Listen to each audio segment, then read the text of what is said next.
Alexa Mitchell, I'm 21. I'm a junior and I play volleyball here at Mercyhurst. My name is Brenton Muir. I'm 21. I almost got that wrong. I'm a junior and I play soccer. My name is Eric Lachlan, 20 years old, junior, play football. I'm Lucas Katari, joined by Austin Rona, member of the Mercyhurst men's soccer team. Okay, when did you experience your first sports-related concussion? I was a freshman here at Mercyhurst. How did it happen? I got hit 3 times in the head in less than 24 hours. In high school, I was like 16.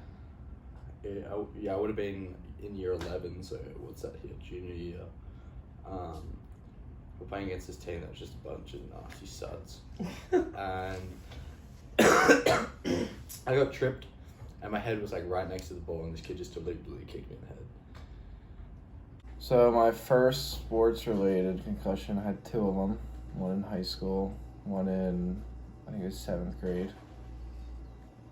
That's when I was wrestling. It was at the end of the year, one of like the regional tournament before you go off to states, and this kid like did an illegal move where you like throw him over your head, and then I slammed my head against the mat, and that was kind of how it happened. I was playing football. I was playing the safety position, and I came downhill on the running back, and we went head to head, and we both fell and both like really dizzy, and I went to go walk like to get up back to my position, and I just kept falling over. Out of all those years you've been playing, have you ever got a concussion? I've never had a concussion, luckily. That's interesting. What did it feel like? Extremely dizzy. Just didn't really feel all there, to be honest. Was very like lightheaded, sensitive to light and noise. I had like swelling inside my head, or like what felt like pressure inside my head. So it was really weird. And then I like bugged out about that. Like I ended up like hallucinating a bunch that night, and like, oh, it was fucking wild. Excuse my French, but I was like seeing like shapes in my fucking head, and it was so weird. It was so weird.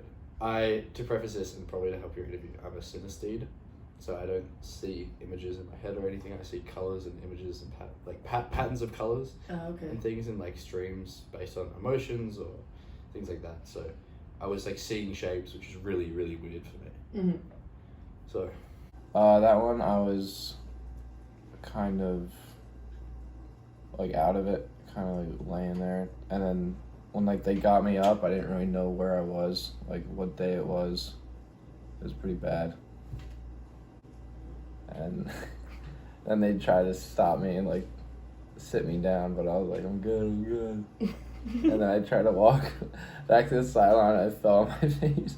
And I was like, yeah, I'm done. How did it affect your season?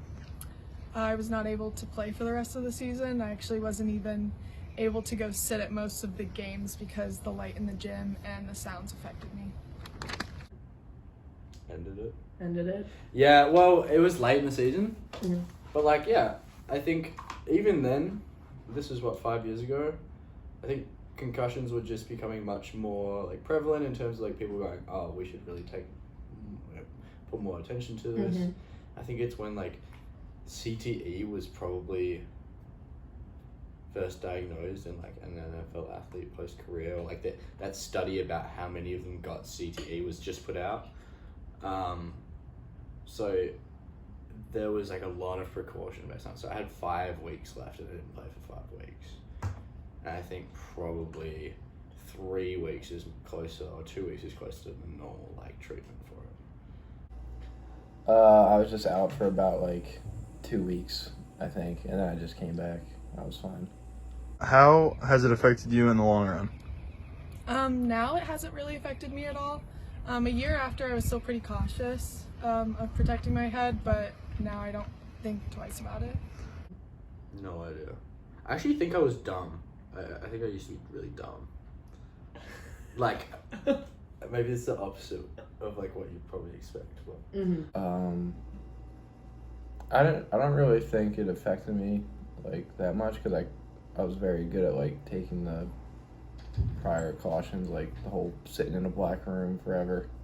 I was pretty good at that. Like I wasn't never on my phone, never watching TV. I was really just laying in my bed the whole time. All right, thank you. One more thing. Do you think that volleyball should do anything to farther help the concussion problem in sports, or do you think volleyball, that was sort of an isolated incident? I don't hear too many instances where volleyball players get concussions, but I know once a volleyball player does get a concussion, they're more prone to it, and they can wear like a little helmet thing, but I don't know that there's too much to be done because it's not that common for volleyball players. Okay, thanks, Alexa. What do you think about youth sports taking, or what do you think about youth soccer heading out of the game? I think it's a smart initiative to protect the kids. As we know, the numbers of concussions are increasing throughout all sports, especially soccer. And I think the younger generation is more subject to head injuries. And I think it's a good way to protect kids and hopefully like continue their brain development and not have problems when they're older.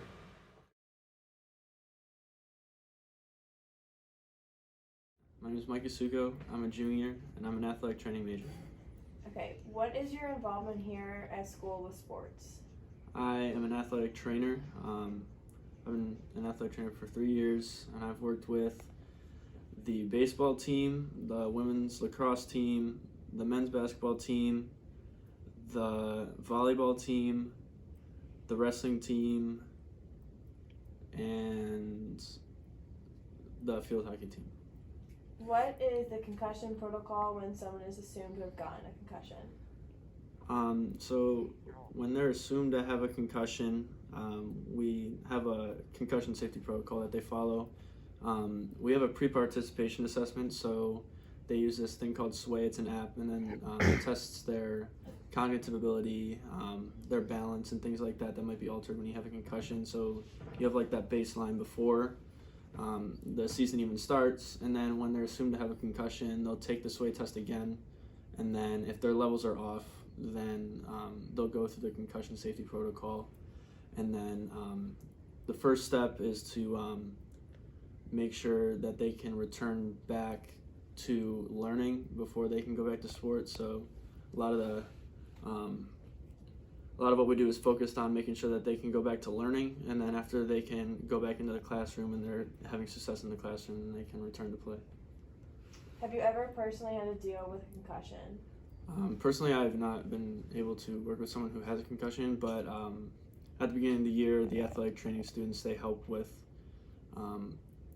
setting up and working with athletes who are going through the SWAY testing for the pre-participation exam, so I work with that.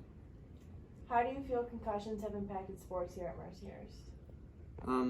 I mean, just like any other school, I would say it's definitely a problem, and a lot of them, they go undiagnosed.